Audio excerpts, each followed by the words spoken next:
नमस्कार विद्यार्थी मित्रांनो, स्वागत आहे तुमचं अभिषेक बावणे विदर्भ पॅटर्न अकॅडमी। मित्रांनो, मागील काही दिवसांपासून किंवा काही महिन्यांपासून तुम्ही मला विचारत आहे की सर आम्ही इंग्लिश ग्रामर कसं करायचं, आम्ही इंग्लिश ग्रामरचे कसे प्रश्न सोडवायचे सर, इंग्लिश ग्रामर आमचा कव्हर होईल का, आम्हाला त्याच्यातही मार्क पाहिजे। तुम्ही जेवढे क्लास घेताय, मराठी व्याकरण घेताय, गणित घेताय आणि जीके जीएस घेताय, हे संपूर्ण तर घेताय, पण आम्ही इंग्लिश कोणत्या प्रकारे करायची, आम्ही इंग्लिशचं काय करायचं, इंग्लिशचं काय वाचायचं, हे तुम्ही प्रश्न मला मागील काही दिवसांपासून विचारत आहात, मागील महिन्यापासून विचारत आहात। तर मी तुमच्यासाठी एकदम रामबाण आणि अचूक उपाय आणलेला आहे। त्याने ज्या मार्गाने तुम्ही जाल त्या मार्गाने तुम्हाला नक्की यश प्राप्त होणार आहे।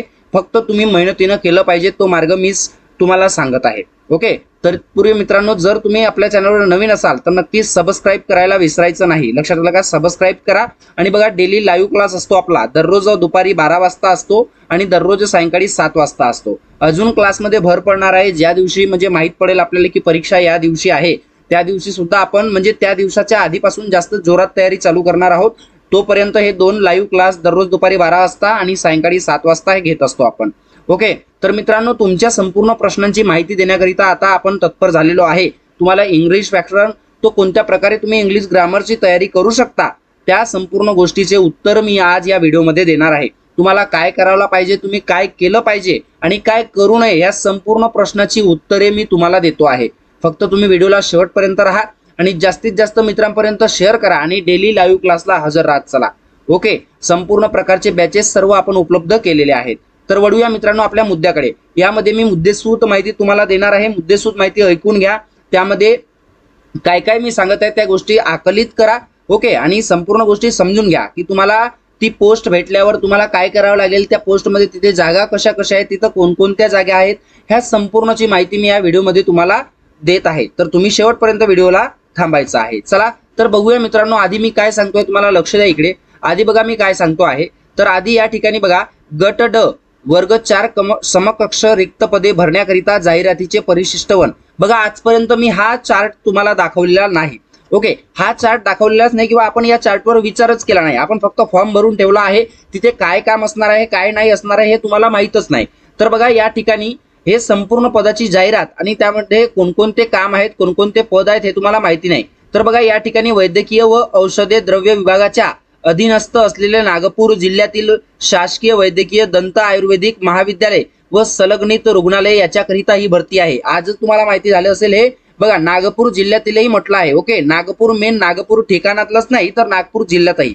ओके, तर बघा 680 पदं तुम्हाला माहिती आहेत, 680 पदं आहेत हे तुम्हाला माहिती आहे। या पदाचा आरक्षणाचा तपशील पाहून घ्या। या 680 मध्ये बघा, या 680 पदामध्ये प्रवर्ग आहेत। या प्रवर्गामध्ये बघा पदसंख्या पण दाखवलेली आहे, सर्वसाधारण संख्या दाखवलेली आहे, महिलाचं आरक्षण दाखवलं आहे, माजी सैनिकांचं दाखवलेलं आहे, पदवीधर अंशकालीनाचं दाखवलेलं आहे, खेळाडूचं दाखवलेलं आहे, प्रकल्पग्रस्तांचं दाखवलेलं आहे, भूकंपग्रस्त आहे, दिव्यांग आहे, अनाथ आहे आणि एकूण सांगितलेलं आहे। येत्या का लक्षात मित्रांनो? हे संपूर्ण माहिती तुमच्याकरिता अत्यंत महत्त्वाची ठरणार आहे।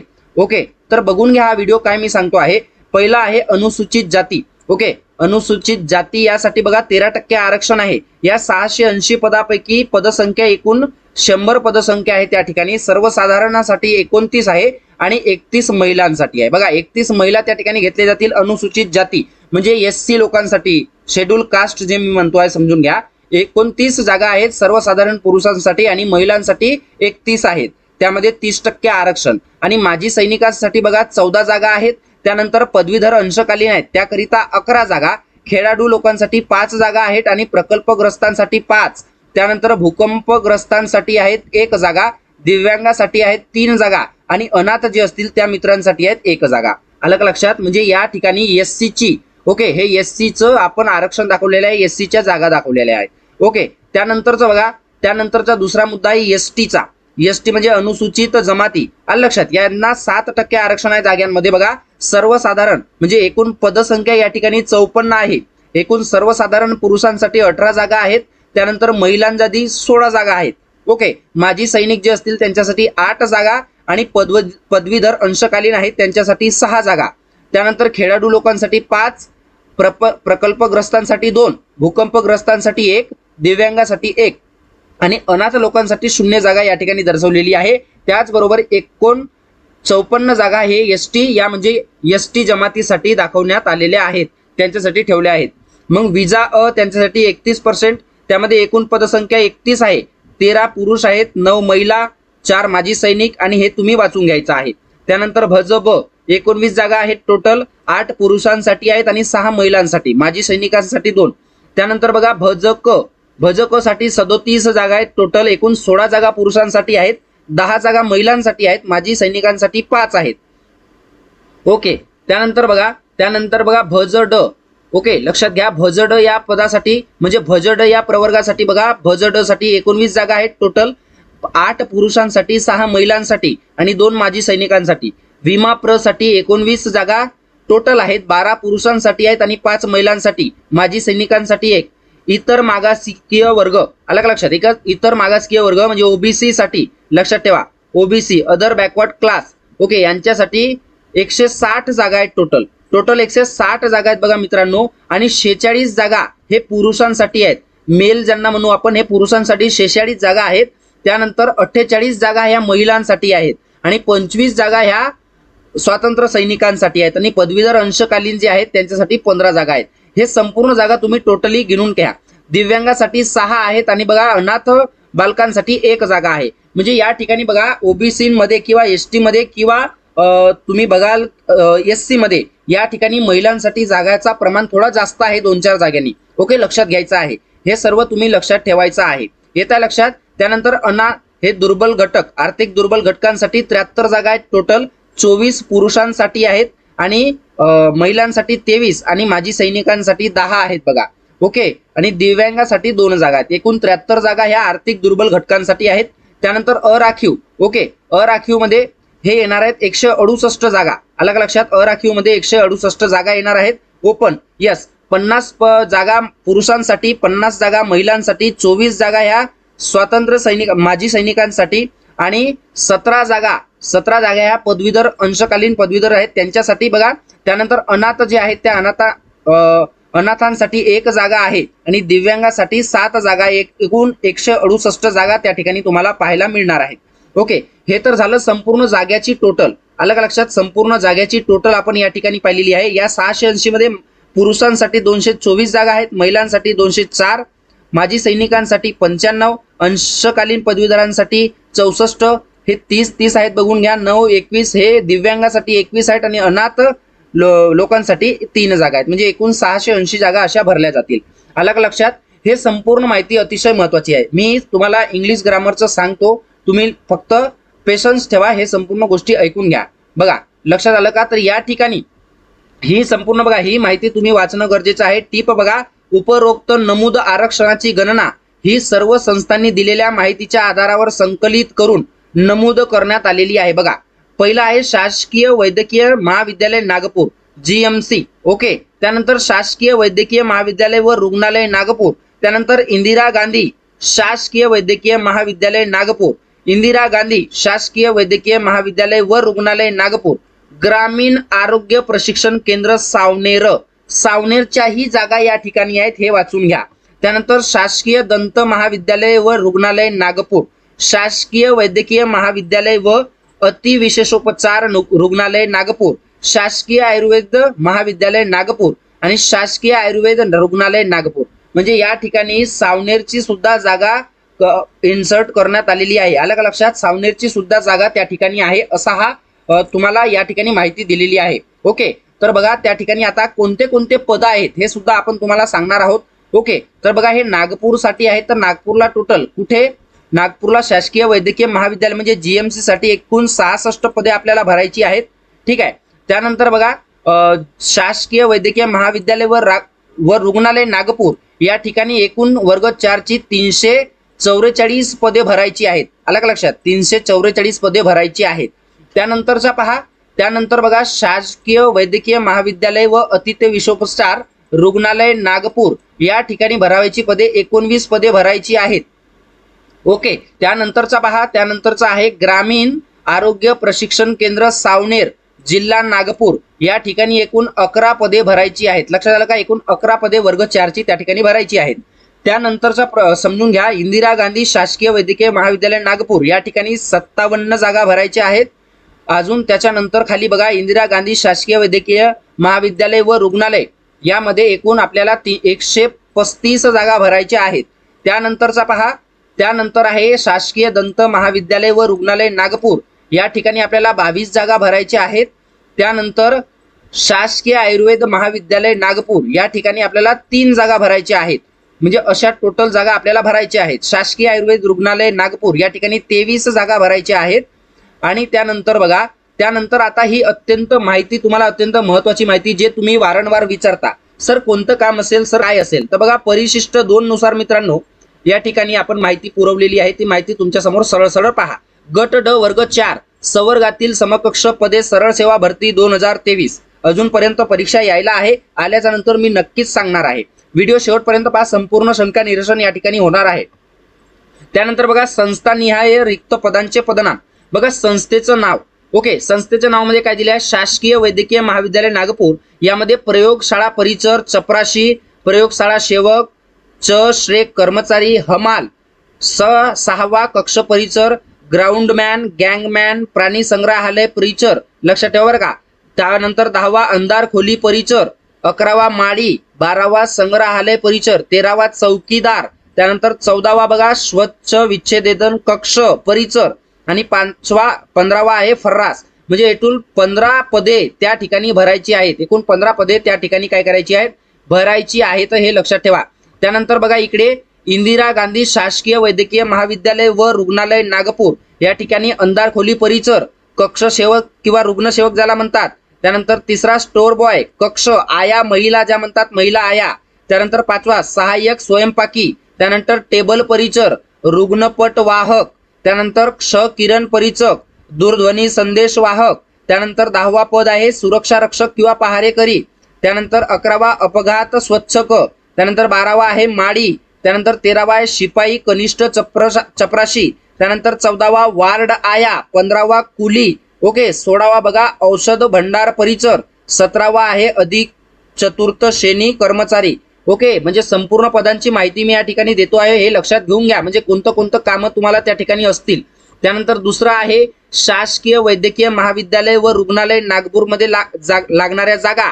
पहिला आहे हिवताप प्रतिबंधक, दुसरं सहाय्यक वाढपी, तिसरं वाढपी, चौथं चौकीदार, चतुर्थ श्रेणी कर्मचारी 5वा, 6वा स्वच्छक, 7वा स्वयंपाकी, 8वा स्टोर बॉय, 9वा अंधार खोली परिचर, 10वा धोबी, बघा धोब्याचीही म्हणजे धोबी यांची ही जागा आहे, म्हणजे जे कपडे वगैरे धुतात त्यांची सुद्धा जागा यामध्ये नमूद केली आहे, लक्षात ठेवा।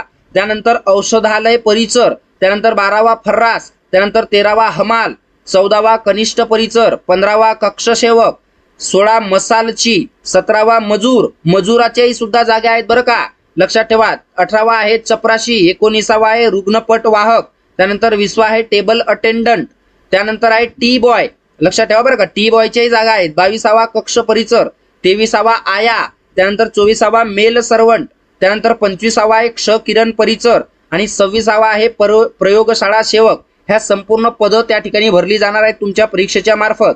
त्यानंतर शासकीय दंत महाविद्यालय व रुग्णालय नागपूरसाठी जागा प्रयोगशाळा सेवक, परिचर, चौकीदार, फर्रास, शिपाई व कनिष्ठ परिचर, हे संपूर्ण जागा भरायच्या आहेत, लक्षात ठेवा। त्यानंतर तिसरं पहा शासकीय वैद्यकीय महाविद्यालय व अतिथ्य विश्वोपचार रुग्णालय नागपूर, यामध्ये प्रयोगशाळा परिचर, शिपाई, अंधार खोली परिचर, पहारेकरी, स्वच्छक आणि फर्रास। 8वा आहे शासकीय आयुर्वेद महाविद्यालय नागपूरमध्ये शिपाई, सेवक, रसशाळा सेवक, चौकीदार आणि माळी, ओके। 4था आहे ग्रामीण आरोग्य प्रशिक्षण केंद्र सावनेर जिल्हा नागपूर, शिपायाची जागा आहे, चौकीदाराची जागा आहे, स्वच्छता हुकुमपाड आहे, आणि स्त्री परिचर आहे, लक्षात ठेवा, स्त्री परिचर त्या ठिकाणी त्यांची सुद्धा जॉब लागणार आहे। त्यानंतर 9वा आहे शासकीय आयुर्वेद रुग्णालय नागपूर, कक्ष सेवक आहे, सहाय्यक स्वयंपाकी आहे, पहारेकरी आहे, किरण सेवक आहे, आणि शिपाई आहे, ओके। त्यानंतर 5वा इंदिरा गांधी शासकीय वैद्यकीय महाविद्यालय नागपूरसाठी प्रयोगशाळा प्रचारक, स्वच्छ शव विच्छेदन परिचर। शव विच्छेदन परिसर म्हणजे तुम्हाला माहित आहे, लक्षात ठेवा बघा, शव विच्छेदन परिसर म्हणजे जे लोक मृत पावतात त्यांचे शव, बरोबर, हा, ते तुम्ही लक्षात घ्या। त्यानंतर 13वा आहे ॲनिमल हाऊस परिचर, ॲनिमल परिचर, 5वा ॲनिमल लॅब परिचर, 6वा हमाल, 7वा चपराशी शिपाई, त्यानंतर 8वा चौकीदार, 9वा चतुर्थ श्रेणी कर्मचारी, 10वा क्लीनर, 11वा अंधार खोली परिचर, म्हणजे हे संपूर्ण पद त्या ठिकाणी भरायचे आहेत. हा माळी पद सुद्धा म्हणजे जे झाड कामं असतात नाही का, ते संपूर्ण ते तुम्हाला करावा लागते. ओके, चला त्यानंतरचा पहा काय माहिती आहे तुमच्यासाठी. तर बघा मित्रांनो, आता आपण येऊया आपल्या मुद्द्यावर.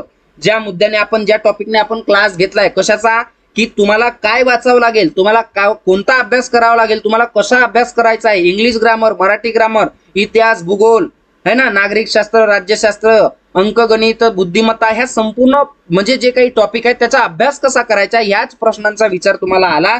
त्याच विचारावर मारा करण्यासाठी मी हा क्लास घेतलेला आहे. तर बघा, मी आता या ठिकाणी तुमचं संपूर्ण शंका निरीक्षण करतो आहे. परिशिष्ट 3 मध्ये दिला आहे बघा, गट ड वर्ग 4 च्या संवर्गातील समकक्ष पदे सरळ सेवा भरती अभ्यासक्रमाचा तपशील पाहून घ्या. ओके, परीक्षेचा स्तर माध्यमिक शालांत परीक्षा इयत्ता 10वी. आता मित्रांनो, वर्ग 10वी मध्ये जसा आपल्याला सिलेबस होता त्याच पद्धतीचा सिलेबस या ठिकाणी आहे, पाठ्यक्रम आहे. लक्षात ठेवा बरं का, अभ्यासक्रम आपल्याला आहे. पहिला मुद्दा पहा मी काय सांगतो आहे. पहिला अनुक्रमांक पहिला पहा, मराठी भाषा. मराठी भाषामध्ये यामध्ये 25 प्रश्न आहेत आणि मार्क आहेत 50. एवढं लक्षात ठेवा, मार्क आहेत 50. 25 प्रश्न 50 मार्क. बघा या ठिकाणी काय दिलं आहे, सर्वसामान्य शब्दसंग्रह. सर्वसामान्य शब्दसंग्रह पहा मित्रांनो, मी तुम्हाला मागे पण सांगितलं की आपण जे क्लास घेतो आहे मराठीचे ते अतिशय महत्त्वाचे प्रश्न आहेत, ते तुम्हाला करायचेच आहेत बरं का. आता मी येत्या काही दिवसात समानार्थी शब्दाचा क्लास घेणार आहे, त्याला हजर राहा. पहिला शब्द काय दिलेला आहे त्याच्या अभ्यासक्रमामध्ये, सर्वसामान्य शब्दसंग्रह. दुसरा वाक्य रचना. ओके, त्यानंतर व्याकरण. व्याकरण तुम्हाला माहिती आहे काय करावं लागतं. त्यानंतर बघा मनी व वाक्य प्रचार, याचे अर्थ आणि उपयोग हे तुम्हाला करायचे आहे. आणि उतारा दिलेला राहील, त्या उतार्यावरील तुम्हाला प्रश्न त्या ठिकाणी काढायची आहेत, हे सुद्धा लक्षात घ्या. त्यानंतर मेन मुद्दा आहे तुमचा सर मराठी व्याकरण तर होऊन जाईल, पण एक महत्वाचा मुद्दा आहे इंग्लिश व्याकरण कसा होणार, इंग्रजी भाषा कशी होणार. तर बघा एकदम सोपं आहे, एकदम सोपं तुम्हाला सांगतो. कॉमन वोकॅब्युलरी करा. कॉमन वोकॅब्युलरी केली तुम्ही तर बघा हे संपूर्ण. आता वोकॅब्युलरी म्हणजे काय होतं रे, शब्दसंग्रह. लक्षात ठेवा, शब्दसंग्रह जसं मराठीचे शब्दसंग्रह आपण पाहतो ना, वोकॅब्युलरी म्हणजे शब्दसंग्रह विशिष्ट ठिकाणी कोणत्या पद्धतीने वापरली जातात. जसं आपण वाक्य प्रचार घेतो मराठीत, त्याच पद्धतीनं आपल्याला मनी पण ते जे घेतो ते सुद्धा आपल्याला या ठिकाणी घ्यायचं आहे, पण हे इंग्लिशमध्ये असणार. तर तुम्ही एक काम करायचं, जो पण पुस्तक मार्केटमध्ये सर्वात जास्त चालतो आहे मराठी व्याकरणाचा, इंग्लिश व्याकरणाचा, जो कोणताही पुस्तक जास्त प्रमाणात चालतोय त्याच्यातली संपूर्ण वोकॅब्युलरी करून ठेवा. ओके, ते संपूर्ण करून ठेवा, ते तुम्हाला नक्की समजणार आहे. तुम्ही कसं आहे स्वतःच्या मर्जीने स्वतः तुम्ही एक एक शब्द जेव्हा निवडून पाहाल, सराव करण्यासाठी मी आहे, सराव करून देण्यासाठी मी आहेच, पण तुम्ही एक एक शब्द निवडून पाहाल तर तुम्हाला अतिशय आनंदाने ते प्रश्न तुम्ही सोडवू शकाल, तुमच्या दिमागात जातील. त्यानंतर बघा सेंटेन्स स्ट्रक्चर. अलग लक्षात, म्हणजे योग्य शब्द तुम्हाला त्या ठिकाणी मांडायचा आहे, ते शब्द देतील तो शब्द त्या ठिकाणी योग्य पद्धतीने मांडायचा आहे, हे लक्षात ठेवा. त्याला सेंटेन्स स्ट्रक्चर म्हणतात. त्यानंतर ग्रॅमर तर आहेच, ग्रॅमर तुम्हाला तो करणेच आहे. त्यानंतर बघा use of idioms and phrases and their meaning. म्हणजे काय म्हणतो आहे, यामध्ये आयडियम्स वापरायचे आहेत. म्हणजे काय, मनी व वाक्प्रचार. काय, मणी आणि वाक्प्रचार. जसं मराठीमध्ये दिलेला आहे मनी व वाक्प्रचार व त्याचा अर्थ आणि उपयोग. अलग लक्षात, मनी व वाक्प्रचार ते बरोबर तुम्हाला पाठ करायचा आहे. अलग लक्षात, म्हणजे इंग्लिशचे जे आहेत जे फेमस आहेत बघा, 10वी बेसिक हा आपला सिलेबस असणार आहे. तर जे बेसिक आहे बेसिक, ते बेसिक तुम्हाला करायचं आहे आणि घाबरून जायचं कामच नाही. बघा या ठिकाणी सुद्धा पॅसेज दिलेला आहे, यामध्ये पॅसेज दिलेला आहे, तो पॅसेज तुम्हाला करणं अतिशय महत्वाचं आहे. त्या पॅसेज मधून तुम्ही पाहाल आणि उत्तर देऊ शकता. अलग लक्षात, ते पॅसेज वाचणं, पॅसेज रिडिंग सुद्धा, म्हणजे आतापासून तुम्ही एक एक पॅसेज वाचायला सुद्धा सुरुवात करायची आहे. लक्षात आलं का मित्रांनो, हे तुमच्या अतिशय कामाचे. एक पॅसेज नक्की वाचायला सुरुवात करा, कोणताही घ्या, अभ्यासक्रमातून उचला, नेटवर सर्च करा, त्या ठिकाणी तुम्हाला पॅसेज घ्यायचा आहे तो वाचायला सुरुवात करा. त्याच्यातून जे प्रश्न विचारते ते प्रश्न काढायला सुरुवात करा. ओके, त्या ठिकाणी तुम्हाला पॅसेज सुद्धा घ्यायचा आहे, वाचायचा आहे. तिसरा महत्वाचा मुद्दा आहे जो आपण आतापर्यंत जास्तीत जास्त कव्हर केलेला आहे, त्याला म्हणतात सामान्य ज्ञान. याच्यावर 25 प्रश्न 50 मार्क. इकडे बी 25 प्रश्न होते 50 मार्क. चालू घडामोडी महाराष्ट्रातील, बघा महाराष्ट्रातील चालू घडामोडी, महाराष्ट्रातील चालू घडामोडी तुम्हाला घ्यायच्या आहे. आता तुम्ही म्हणाल सर तुम्ही तर संपूर्णच घेता. अरे संपूर्ण घेतो, पण त्यामध्ये येणारे महाराष्ट्रातील प्रश्न सुद्धा मी टाकत असतो, तर ते महाराष्ट्रातील प्रश्न सुद्धा तुम्हाला वाचायचे आहेत, एवढं लक्षात ठेवा. ओके, त्यानंतर नागरिक शास्त्र मी घेतलेला आहे, भारताच्या घटनेचा प्राथमिक अभ्यास घेतलेला आहे मी. त्यानंतर राज्य व्यवस्थापन, प्रशासन, ग्राम व्यवस्थापन म्हणजे प्रशासन, हे संपूर्ण घेतलं. इतिहास घेतला आहे, महाराष्ट्राच्या इतिहासाचे 2-2, 3-3 क्लासेस आपल्या युट्यूब चॅनलवर पडलेले आहेत, ते सुद्धा पाहून घ्या, अतिशय महत्वाचे आहेत. त्यानंतर भूगोल घेतला आहे, महाराष्ट्राच्या भूगोलाचे विशेष अभ्यासासह पृथ्वी घेतलाय, हवामान घेतलाय, अक्षांश, रेखांश, महाराष्ट्रातील जमिनीचे जनजमिनीचे प्रकार घेतलेले आहेत, सांगितलं ना कोणतं पीक कोणत्या जिल्ह्यात होतं ते सर्व मी सांगितलं आहे. पर्जन्यमान घेतलेलं आहे, प्रमुख पिके घेतलेली आहेत, मी सांगत असतो कोणत्या ठिकाणी कोणतं संशोधन आहे, कुठे काय उत्पादित होतं. शहरे घेतली आहेत बघा, नद्या घेतल्या आहेत, उद्योग धंदे घेतले आहेत, इत्यादी घेतले आहेत. म्हणजे संपूर्ण प्रकारचे मी तुमच्याकडून जीके कव्हर केला आहे. तुम्ही व्हिडिओ तिथे आहेत, खूप व्हिडिओ आहेत, ते तुम्ही पहा.